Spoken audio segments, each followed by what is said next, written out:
নাটকীয়তায় ভরা one day series শেষ করার পর এবার টি-20 সিরিজের দিকেই চোখ রেখেছে বাংলাদেশ। ফরম্যাট চেঞ্জ, তাতে চেঞ্জ হয়েছে স্কোয়াডে। ইনজুরি কাটিয়ে দলে ফিরেছেন লিটন কুমার দাস, তাতে বৃদ্ধি পেয়েছে দলের শক্তি। একাদশে কি ফিরবেন জাকের, নাকি সোহানের উপর ভরসা রাখবেন ক্যাপ্টেন? ছন্দে থাকা টি-20 ফরম্যাটে ওয়েস্ট ইন্ডিজের বিপক্ষে সিরিজের প্রথম ম্যাচে কেমন একাদশ নিয়ে মাঠে নামবে বাংলাদেশ, তাই জানবো রিপোর্টে।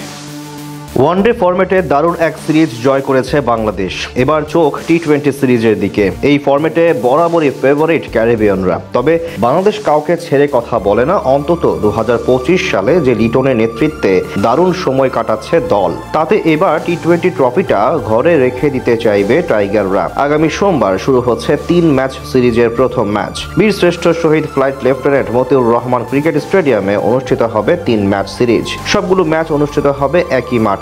টি-20 ক্রিকেটে দুবার বিশ্বকাপের শিরোপা জিতেছে ওয়েস্ট ইন্ডিজ। মনে হতেই পারে যেন এই ফরম্যাটে তাদের সাথে যোজন পার্থক্য বাংলাদেশের। যদি এমন মনে হয় তবে এটা একেবারেই ভুল ধারণা। এখন পর্যন্ত সংক্ষিপ্ত ফরম্যাটে দু দলের মাঝে দেখা হয়েছে 19 বার, যেখানে 9 বার জিতেছে ওয়েস্ট ইন্ডিজ ও 8 বার জিতেছে বাংলাদেশ। বাকি 2 ম্যাচ হয়েছে পরিত্যক্ত।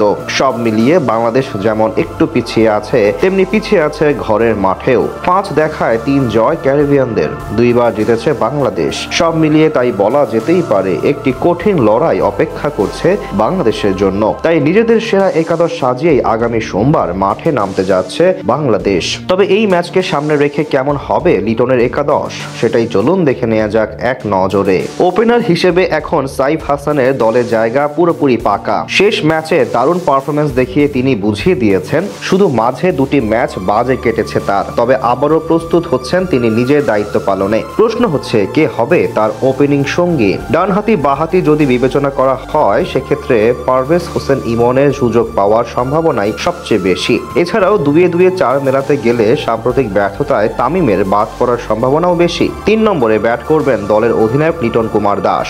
এখানেই সম্প্রতি সাফল্য পেয়েছেন তিনি। এশিয়া কাপের শেষ দিকে ছিটকে যান ইনজুরির কারণে, নয়তো কে জানে বাংলাদেশ পৌঁছে যেতে পারত ফাইনালে। 4 নম্বর পজিশনে খেলবেন দলের অটো চয়েস হৃদয়। যদিও তার পারফরমেন্স কথা বলছে না তার পক্ষে, তবুও তাকে রেখেই একাদশ সাজায় বাংলাদেশ। এখন প্রশ্ন হচ্ছে 5 নম্বর পজিশন কিংবা উইকেট কিপিং। লিটনের ফিরে আসার মধ্য দিয়ে সোহান ও জাকের আলীর মধ্য হতে একজনকে বাদ পড়তে হবে, সেটা অনুমেয়। যেহেতু আফগান সিরিজ জয়ের মূল নায়ক ছিলেন সোহান, তাই তিনি দলে থাকছেন নিশ্চিতভাবেই। সেক্ষেত্রে বাদ পড়বেন জাকের আলী। এদিকে 6 নম্বর পজিশনে থাকতে পারেন শামীম পাটোয়ারি। তাতে আরেকজন বোলিং অপশন যুক্ত হবে দলে। স্পিন বোলিং নির্ভর একাদশে আরো থাকবেন শেখ মাহাদি। 8 নম্বর পজিশনে রিশাদের উপস্থিতি ব্যাটিং গভীরতা বাড়াবে। 3 জন ফাস্ট বোলার নিয়ে নামতে পারে দল। সেক্ষেত্রে একাদশে থাকবেন মুস্তাফিজুর রহমান, তানজিম সাকিব ও তাসকিন আহমেদ। এই একাদশ নিয়েই মাঠে নামতে পারে বাংলাদেশ।